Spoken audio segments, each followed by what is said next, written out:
Moisés no novo império. O faraó havia dado a ordem de lançar todos os meninos hebreus recém-nascidos no rio Nilo. Após os pais de Moisés terem no escondido por 3 meses, a criança foi lançada no Nilo dentro de um cesto. Porém, a filha do faraó encontrou o menino enquanto banhava-se no rio, e então ela o criou como se fosse seu próprio filho, chamando-o de Moisés. Em hebraico, Moshe, que significa tirado. Pois a filha do faraó dizia: Eu o tirei da água. Já adulto, Moisés foi obrigado a fugir do Egito, após ter ferido um egípcio que espancava um hebreu. Passado o tempo, Deus lembrou-se de sua aliança com Abraão, Isaque e Jacó, e então Adonai escolheu Moisés como instrumento para libertar os hebreus do Egito e encaminhá-los à terra prometida. O faraó recusou-se a libertar os hebreus, por isso o Altíssimo trouxe calamidade sobre seu reino. Deus enviou a primeira praga ao Egito, onde Moisés e Arão seguiram as instruções do Altíssimo, e com o cajado feriram as águas, e então elas transformaram-se em sangue. Entretanto, os magos do Egito fizeram o mesmo com suas ciências ocultas, e o coração do faraó continuou endurecido. Na segunda praga, o Egito foi assolado com milhares de rãs, que subiram de todas as partes de onde havia água. No entanto, os magos fizeram o mesmo usando ocultismo. O faraó chamou Moisés e Arão, e pediu que eles clamassem a Adonai para que as rãs fossem retiradas de sua terra, pois ele deixaria os israelitas partirem.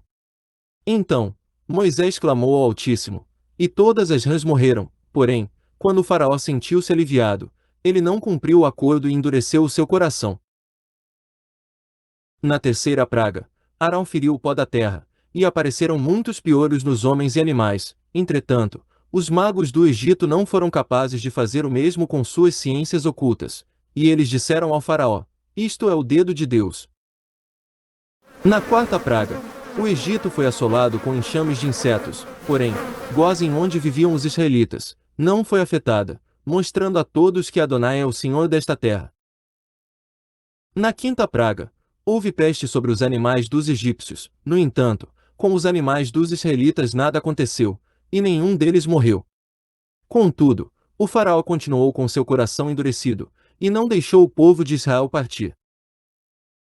Na sexta praga, apareceram úlceras nos homens e animais, de maneira que os magos não podiam permanecer na presença de Moisés, porque eles também foram atingidos. Este é um grande exemplo de que os feiticeiros não podem se esconder do poder de Adonai, e tampouco os demônios podem protegê-los, pois se engana quem acha que algo pode salvá-lo da ira do Deus Todo-Poderoso. Na sétima praga, houve chuva de pedras no Egito, e somente na terra de Gósen, ela não aconteceu. A chuva de pedras acabou matando os animais do campo e quem nele estava, e feriu também todas as plantas e árvores que lá existiam. Então o faraó chamou Moisés e Arão, e lhes pediu para que clamassem a Deus pelo fim da chuva, pois ele deixaria os israelitas partirem. Moisés clamou a Adonai, e a chuva de pedras cessou. Entretanto, o faraó endureceu o seu coração e não cumpriu o acordo. Adonai endureceu o coração do faraó e de seus oficiais, para mostrar todo o seu poder, pois os magos e feiticeiros do Egito, no início das pragas, tentaram imitar com a ajuda de demônios o poder de Deus. Por isso, o Altíssimo zombou dos egípcios e enviou as 10 pragas, para mostrar que nada é semelhante a ele, e para todos que lerem as suas palavras, aprenderem essa lição. Disse o Senhor a Moisés: Vai ter com Faraó, porque ele endurecia o coração e o coração de seus oficiais, para que eu faça estes meus sinais no meio deles, e para que contes a teus filhos e aos filhos de teus filhos como zombei dos egípcios e quantos prodígios fiz no meio deles, e para que saibais que eu sou o Senhor. Êxodo capítulo 10, versículos 1 e 2. Na oitava praga, o Egito foi assolado por gafanhotos, que comeram toda a erva verde, fruta e árvore que restou das últimas pragas. Então, o faraó chamou novamente Moisés e Arão e lhes pediu para que clamassem a Deus pelo fim da praga. Moisés orou a Adonai, e então Deus fez soprar um vento, o qual lançou todos os gafanhotos no Mar Vermelho. Contudo, o faraó manteve o seu coração endurecido. Na nona praga, houve trevas em todo o Egito, na qual as pessoas não enxergavam umas às outras, nem mesmo de dia. Então, o faraó mandou chamar Moisés e Arão, e após não entrarem em acordo, o rei do Egito disse a Moisés: Retira-te de mim e guarda-te que não mais vejas o meu rosto, porque no dia em que vires o meu rosto, morrerás. E Moisés lhe respondeu: Bem disseste, nunca mais tornarei eu a ver o teu rosto. Depois disso, Adonai instituiu a Páscoa, e alertou os israelitas sobre a 10ª praga, e para não serem atingidos, eles deveriam aspergir sangue de cordeiro em suas portas. Na 10ª praga, foi morto todo o primogênito do Egito, tanto pessoas como animais, e apenas os israelitas que aspergiram sangue de cordeiro em suas portas, ficaram livres da morte. Naquela mesma noite, o faraó chamou Moisés e Arão e pediu que eles partissem com o povo de Israel. Então, os israelitas finalmente foram libertados da escravidão, depois de 430 anos. Eles foram encaminhados para o deserto, e ainda levaram despojos dos egípcios, e assim a palavra de Adonai dita a Abraão foi cumprida. Então lhe foi dito: Sabe, com certeza, que a tua posteridade será peregrina em terra alheia, e será reduzida à escravidão, e será afligida por 400 anos.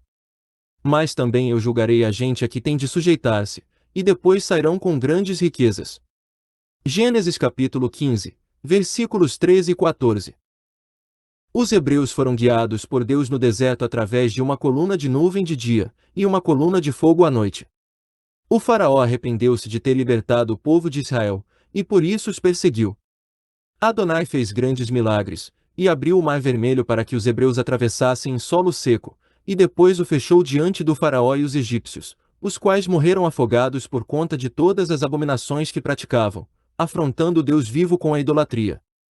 E assim a história de Moisés no Egito é encerrada, mas este era apenas o começo da jornada em direção à terra de Canaã, que Deus prometera a Abraão, Isaque e a Jacó. Todos estes relatos podem ser vistos detalhadamente nos capítulos de Êxodo do 2 ao 14. Você verá de uma forma simples e fácil, muitos outros estudos e também fatos históricos, os quais serão descritos aqui na medida do possível em ordem cronológica. Fiquem ligados no questões religiosas e falsas doutrinas, e que Deus e Yeshua, o nosso Salvador, abençoem todos vocês.